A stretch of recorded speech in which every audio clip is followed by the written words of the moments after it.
მათ გვითხრეს, რომ ლეგალური კანაფი ჩვენი თაობისთვის ყველაზე დიდი ფინანსური მოგებაება იქნებოდა. მწვანე აჟიოტაჟი, ინდუსტრია, რომელიც იმდენად მომგებიანი იქნებოდა, რომ კარტელებს გაანადგურებდა და მილიარდერებს ერთ ღამეში შექმნიდა. ამის ნაცვლად ყველაფერი ყვავმში იფანტება. მილიარდობით დოლარის ღირებულება განადგურდა და ამჟამად თუ ლეგალურ დისპენსერიაში შეხვალთ, 65%-იანი შანსია, რომ ის ზარალს განიცდის. ეს უბრალოდ ვარნა არ არის. ლეგალური კანაფის ინდუსტრია სისტემატურად ნადგურდება შიგნიდან. თავი პირველი 130 მილიარდი დოლარის მოჩვენებითი ქალაქი, როდესაც კანაფი ლეგალიზდა, დაპირება მარტივი იყო. უზარმაზარი მოგება, სწრაფი ზრდა და ახალი კორპორატიული ინდუსტრია ერთ ღამეში. ამის ნაცვლად აქციონერთა ღირებულებიდან 130 მილიარდ დოლარზე მეტი გაქრა. ქვეყნის მასშტაბით ლოს-ანჯელესში, დენვერშირში ან დეტროიტში მდებარე დისპენსერები ფულს კარგავენ. Whitney Economics-ის მიხედვით, მხოლოდ 24% ლეგალური კანაფის ბიზნესისა ამჟამად მომგებიანია. ნებისმიერ ნორმალურ ინდუსტრიაში ასეთი წარუმატებლობის მაჩვენებელი კონგრესის მოსმენებსა და საგანგებო რესტრუქტურიზაციას გამოიწვევდა. კანაფის შემთხვევაში ეს უკვე ჩვეულებრივ ნორმად იქცა. წარუმატებლობას არაფერი აქვს საერთო იმასთან, რომ ამერიკელებს ნაკლებად სურთ მარიხუანა. კრახი ერთ ფუნდამენტურ შეცდომას უკავშირდება. ინვესტორებმა სრულიად არასწორად გაიგეს პროდუქტი, რომელსაც ყიდნენ. მათ ეგონათ, რომ ყიდულობდნენ შემდეგ Apple-ს, შემდეგ Anheuser-Busch, შემდეგ Starbucks. რაც სინამდვილეში იყიდეს, იყო მკაცრად რეგულირებული სასოფლო სამეურნეო საქონელი.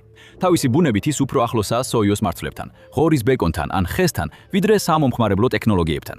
და ეს შეცდომა იწყება ფინანსების სფეროში ყველაზე ჭკვიანი ადამიანების მიერ, ყველაზე მარტივი შეცდომის დაშვებით.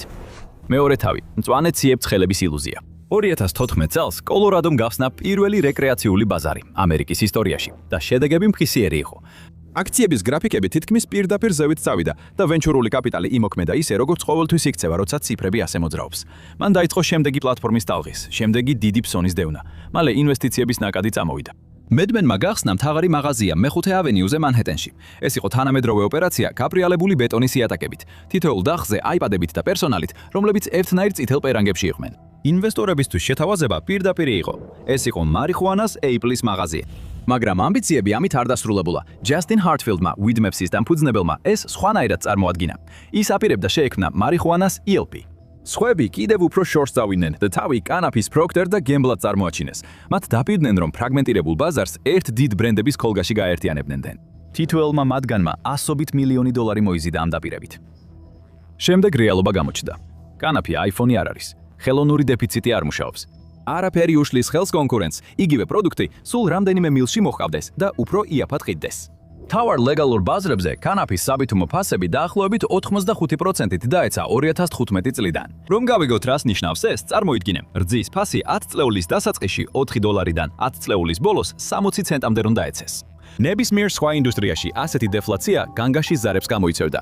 რძის შემთხვევაში ეს კრიზისი იქნებოდა. მარიხუანას ინდუსტრიაში კი ეს ნორმად იქცა და ეს 5 წელზე ნაკლებ დროში მოხდა.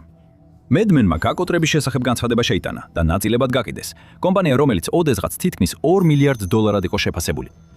ფიგზე 2018 წლის დასაწყისში მედმენის აქციები კანადურ ბირჟაზე $7-ზე მეტად ივაჭრებოდა თითო აქციაზე. 2024 წლისთვის, როცა კომპანია დაიშალა, მისი ღირებულება 1 ცენტზეც ნაკლები იყო.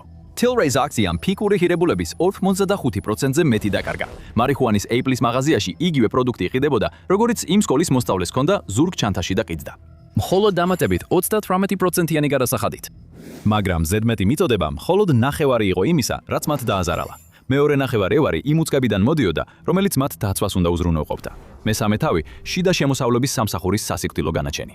1991 წელს ნარკოდილერი სახელად ჯეფრი ედმონსონი მინეაპოლისში შეერთებული შტატების საგადასახადო სასამართლოში შევიდა და გაიმარჯვა.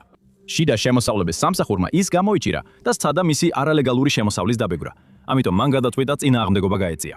მან თავი თვით დასაქმებულად მიუთითა. მან ზოგადად სცადა თავისი სასტორის, ქირის და სატელეფონო ზარების ხარჯები ჩვეულებრივ ბიზნეს ხარჯებად ჩამოეწერა. მოსამართლემ გადახედა საგადასახადო კოდექსი და მის სასარგებლოდ მიიღო გადაწყვეტილება. ჩამოწერები კანონიერად ჩაითვალა და შემოსავალი დასაბეგრი იყო. შიდა შემოსავლების სამსახურს მათი დაშვება მოუწია. სისხლის სამართლის სასამართლო ნაკლებად გულუხვი აღმოჩნდა. ედმონსონს 4 წლით თავისუფლების აღკვეთა მიუსაჯეს კოკაინის გავრცელებისთვის, მაგრამ საგადასახადო საქმე ძალაში დარჩა. კონგრესმა გონება დაკარგა. რამდენიმე თვეში კანონმდებლებმა შიდა შემოსავლების კოდექსში ერთი აბზაცი ჩაწერეს, რათა უზრუნველყოთ, რომ ნარკოტიკებით მოვაჭრეებს აღარ შეეძლოთ მსგავსი ხრიკის გამოყენება. მას სექცია 280-ე დაარქვეს და პაბლო ესკობარი ჰქონდათ მხედველობაში 53 წლის შემდეგაც. ამ გადასახადს იხდიან საშუალო ასაკის საცალო მეწარმეები კალიფორნიაში, კოლორადოში და მიჩიგანში, დედები, რომლებსაც იპოთეკა აქვთ და ვეტერანები, რომლებიც მეორე კარიერას იწყებენ. პაბლო ესკობარის კანონი ვრცელდება 48 წლის ქალზე, რომელიც საკრამენტოში წინასწარ დახოულ სიგარეტებს კიდის. ჩვეულებრივი ბიზნესი, რომელიც $1 მილიონ მოგებას იღებს, IRS სუხდის დაახლოებით 200.000. დისპენსერია, რომელიც ზუსტად იმავე მოგებას იღებს, იხდის 700.000. კანონი შექმნილი იყო კარტელებისთვის, მაგრამ ის გამოიყენება კუთხის მაღაზიაზეც და ეს მხოლოდ ფედერალური დონეა. იმ დროისთვის, როცა კალიფორნია ამატებს აქციის, კარტიდვების და ადგილობრივ გადასახადებს, ლოს-ანჯელესის დისპენსერიაში ყოველი $1-დან 29 ცენტი ქრება. და ეს ჯერ კიდევ მანამდეა, სანამ ქირას გადაიხდიან, სანამ ხელფასებს გასცემენ, სანამ რამეს იყიდიან. ორ ბლოკში იქით ბურბონის ბოთლზე გადასახადი ამაზე სამჯერ ნაკლებია. როცა რამეს ასე ძლიერად დაბეგრავ, ხალხი ყიდვას არ წყვეტს, უბრალოდ ლეგალურად აღარ ყიდყიდულობს. და ეს ალტერნატიული ბაზარი აფეთქდა. მეოთხე თავი, შოკის ჩრდილოვანი იმპერია იმარჯვებს. კალიფორნიის არალეგალური კანაფის ბაზარი წელიწადში დაახლოებით $8 მილიარდ ატრიალებს. ეს საკმარისია, რომ ორჯერ დაფინანსდეს ნარკოტიკების წინააღმდეგ ბრძოლის სააგენტოს მთელი წლიური ბიუჯეტი. ლეგალური ბაზარი 3.9 მილიარდს ატრიალებს. იმ შტატში, რომელმაც ამერიკაში ყველაზე ადრე დააკანონა სამედიცინო მარიხუანა, მიწისქვეშა ბაზარი. კუთხეში მდებარე ლეგალური კანაფის მაღაზია პრემიუმ ხარისხის ყვავილის მერვეც $65 ყიდის. ორი ბლოკის მოშორებით არალიცენზირებული მაღაზია იმავე მერვეც $25 ყიდის. მომხმარებლებს არ აინტერესებთ, რომელი მაღაზიას აქვს ლიცენზია, მომხმარებლებს ფასი აინტერესებთ. არალეგალური ბაზარი ყოველ ტრანზაქციაზე ლეგალურ ბაზარზე 99.50% იაფია. ეს სხვაობა მარკეტინგთან ან ბრენდინგთან არაფერ შუაშია. ეს სხვაობა საგადასახადო კოდექსის ბრალია. ნიუ-იორკში ეს ციფრები კიდევ უფრო უარესია. მხოლოდ 200-მდე საცალო ლიცენზია აქვს გაცემული შტატს. მხოლოდ ქალაქში დაახლოებით 1400 არალიცენზირებული დისპენსერია ღიად მუშაობს. 7 არალეგალური მაღაზია მოდის თითოეულ ლეგალურად დამტკიცებულ მაღაზიაზე მთელ შტატში. მათ აქვთ ნიშნები, გაყიდვის ტერმინალები, რომლებიც იდენტურია ლეგალური მაღაზიებისას, Yelp-ის გვერდები, ათასობით 500-კლავიანი მიმოხილვით. მომხმარებელი, რომელიც შევევა, ვერ გაარჩევს განსხვავებას. მფლობელსაც არ უნდა რომ გაარჩიონ. 2024 წლის მაისში ქალაქმა დაიწყო ოპერაცია სახელად ბოკლომი, დასაცავად. შერიფის მოადგილეები შეუთანხმებლად ესხმიან თავს ლიცენზიის არ მქონე მაღაზიებს, ყველა ხუთუბანში. 2025 წლის ბოლოსთვის ოპერაციამ დახურა 1600-ზე მეტი არალეგალური მაღაზია და თაროებიდან ამოიღო $113 მილიონ მეტი ღირებულების უნებართო პროდუქცია. ერთმა ინსპექციამ კუინში ერთ ადგილზე დაახლოებით $10 მილიონი ღირებულების კანაფი აღმოაჩინა. და მიუხედავად ამისა, ყველა ამ ქმედების შემდეგაც კი შტატის ოფიციალური პირები აფასებდნენ, რომ ათასობით უნებართო მაღაზია კვლავ აქტიურად ვაჭრობდა ნიუ-იორკში.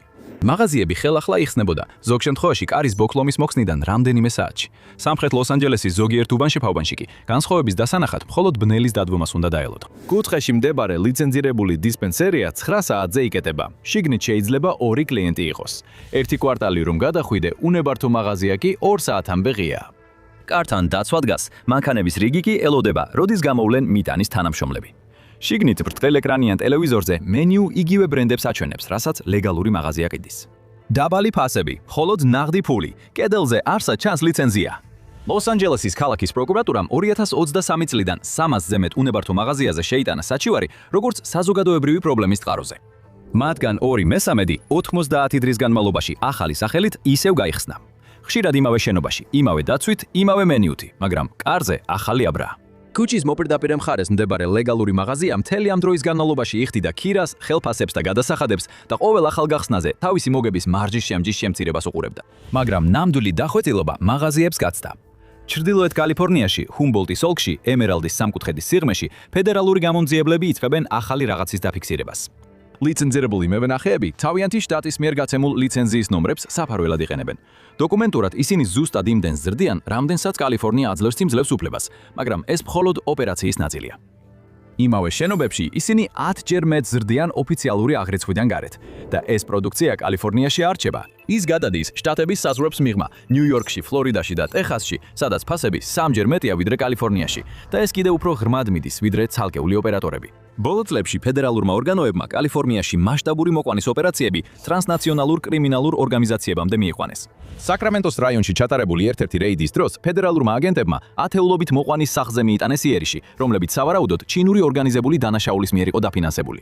მაშინდელმა გენერალურმა პროკურორმა ჯეფ სეშენსმა ამას ამერიკის ისტორიაში ერთ-ერთ ყველაზე მასშტაბურ საცხოვრებელი ქონების კონფისკაციის ოპერაციად მოიხსენია. მსგავსი ოპერაციები გამოვლინდა კოლორადოსა და ვაშინგტონში, სადაც ნაღდი ფულით შეძენილი სახლები გადაიქცა ინდუსტრიული მასშტაბის მოყვანის სახლებად, რომელთა პროდუქციაც აღმოსავლეთში იგზავნება და არასდროს ჩნდება არც ერთ ლეგალურ გაყიდვების ანგარიშში.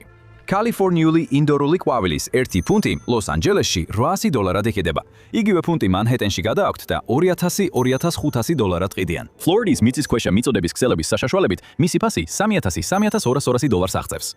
აქ ერთი ლეგალური მიწოდების ჯაჭვი ამ მოგებას ვერ შეედრება. კალიფორნიის კანაფის ყველასის ყველაზე პროფესიონალი ოპერატორები ახლა ლიცენზიებს მხოლოდ ფასადურად იყენებენ, ჯაჭვებს კი არ მართავენ. დამთავრობა ფედერალური სამართალდამცავი სისტემა, რომელიც ამას უნდა აკონტროლებდეს, უკანა პლანზე გადავიდა. DEA-ს მიერ კანაფის კონფისკაცია 2011-დან 2020-მდე წელი 33%-ით შემცირდა. სააგენტომ თავისი რესურსები ფენტანილზე გადაიტანა. კორპორაციები მისდევენ ბაზარს, რომელსაც მთავრობამ გადასახადებით მიწასთან გაასწორა. მთავრობა კი მისდევს მარაგს, რომელიც ყოველ 90 დღეში ერთხელ თავიდან იზრდება. და ამ ყველაფრის შუაგულში ოპერატორების პატარა ჯგუფი საქმეს ამუშავებს, პერსონალს უხდიან ხელფას და კარები ღია. თავი მეხუთე, მიკრო გადარჩენილები. ლოს-ანჯელესში, ვაშინგტონის ბულვართან არის პატარა კანაფის მაღაზია სახელად მეკა. თაროებზე არსებული პროდუქციის უმეტესობა მოყვანილია იმ ადამიანების მიერ, ვისაც მფლობელი სახელით იცნობს. Noel Frantzმა გახსნა ეს მაღაზია, რადგან ვერ პოულობდა იმ ტიპის კანაფს, რომლის ყიდვაც თავად სურდა. მისი მოდელი სრულიად განსხვავებულია Apple-ის მაღაზიის კანაფისგან. ის თანამშრომლობს კანაფის მომყვანთა მცირე ჯგუფთან, რომელთაც პირადად გადაამოწმა. თითოეულ პარტიას თავად ამოწმებს. თუ მომყვანის პროდუქტის ხარისხი ერთ მოსავალში მაინც დაეცემა, მისი პროდუქცია მაღაზიიდან იშლება. მომხმარებლები მეკაში იმიტომ მოდიან, რომ ენდობიან Noel Frantzის სახელს მაღაზიის კარზე და არა ქილაზე დაწერილ ბრენდს. კორპორატიულ კანაფის მაღაზიებში მკიდველები შორეულ ოფისებში ისხდნენ და შეკვეთებს ცხრილებით აკეთებდნენ. მეკაში Noel Frantzი თავად დგას დარბაზში.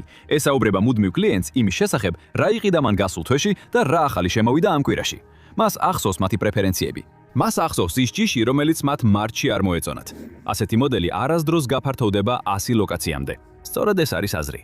ქალაქის მეორე მხარეს, დასავლეთ ლოს-ანჯელესში, ჯეი ჰენდლი მართავს ურბას. მან სხვა გზა ირჩია. ურბა თითქმის ბაზრის მსგავსად მუშაობს. ლიცენზირებული დისტრიბუტორების საშუალებით მცირე მწარმოებლები აწოდიან პროდუქტს ურბას თაროებზე და ანაზღაურებას მხოლოდ მაშინ იღებენ, როცა მათი პროდუქტი გაიყიდება. მიუხედავად იმისა, რომ ურბა კანონიერად ირებს საკუთრებაში პროდუქტს, ისინი არასდროს ყიდულობენ მას წინასწარ. ამ ერთმა გადაწყვეტილება ნიშნავს, რომ ერბა არ ინახავს მილიონობით $-ის გაუყიდავ ყვავილს, როგორც ამას კორპორატიული ქსელები აკეთებდნენ, როცა ფასები დაეცა. რისკს მწარმოებელი იღებს საკუთარ თავზე. მწარმოებელი ასევე ის ადამიანია, ვინც პროდუქტს ყველაზე კარგად იცნობს. როცა ფასები ეცემა, მწარმოებელი იღებს ზარალს. როცა რომელიმე ჯიში პოპულარული ხდება, სარგებელსაც მწარმოებელი იღებს. ერბა იღებს პროცენტს და არასდროს იღებს ნივთის ფინანსურ რისკს. იმაზე დიდხანს, ვიდრე კლიენტს ჭირდება მისი კარებიდან გატანას. შედეგად, თარო ბევრად უფრო სწრაფად ახლდება, ვიდრე ნებისმიერი კორპორატიული ქსელი შეძლებს. ახალი ჯიშები ყოველ კვირას ჩნდება. ცუდი ჯიშები რამდენიმე დღეში ქრება. კლიენტი, რომელიც პარასკევს საღამოს შემოდის, იცის, რომ იმავე არჩევანს ვერ ნახავს, რაც ორ შაბათს ნახა.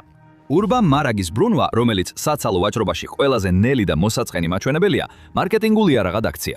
Long Beach-ი, Bobby Vecchio და მისი პარტნიორი Nicky მართავენ ურბას, მიწოდების ოპერაციას. აქ არ არის მაღაზიის ვიტრინა, არ არის ქირა და არც მინის ვიტრინები. ეს რეპუტაცია დაფუძნებულია იმაზე, რომ თქვენს კართან 30 წუთში ზუსტად ის პროდუქტი მოგიტანონ, რაც შეუკვეთეთ, ძვოლით, რომელიც მეორე ვიზიტზე თქვენს სახელს უკვე იმახსოვრებს. Long Beach-ი, საცალო დისპენსერი, თვეში 12-დან $30,000-მდე ქირას იხდის. ურბა კი მანქანებსა და ბენზინზე ხარჯავს ფულს. ბობი თავად პასუხობს თავის ტელეფონს. Nicky მარშრუტის ლოგისტიკას თავისი სამზარეულოს მაგიდასთან ლეპტოპიდან მართავს. ჰერბის მუშაობის საერთო თვიური, ფიქსირებული ხარჯი დაახლოებით იმაზეა, რასაც ერთი მედმენის ფილიალი ფანჯრების წმენდაში იხდიდა. როდესაც კორპორატიული ქსელი შეკვეთას არასწორად აგზავნის, მომხმარებელს ბოდიშის მომწერელ პოსტას ერთი კვირა უწევს ლოდინი. როდესაც ჰერბი შეკვეთას არასწორად აგზავნის, ბობი იმავე ღამეს, ხშირად 1 საათში, თავად მიაქვს შეცვლილი შეკვეთა მომხმარებლის კართან. სამი ოპერაცია, ნულოვანი ვენჩურული დაფინანსება, არც ერთი ათნიშნა შეფასება, არავინ ცდილობს თავის შემდეგ დიდ მოვლენად წარმოაჩინოს. ისინი უბრალოდ მომგებიანები არიან. ისინი აკეთებენ იმას, რასაც ამერიკის ყველა ჩვეულებრივი ბიზნესი ყოველთვის აკეთებდა. ჯარჯი იმდენად პატარა, რომ იცნობდეს შენს მომხმარებელს. იყავი მოქნილი, რომ ბაზრის ცვლილებებს აუწყო ფეხი და იყავი იმდენად პატიოსანი, რომ მუდმივი კლიენტები ისევ და ისევ დაგიბრუნდნენ.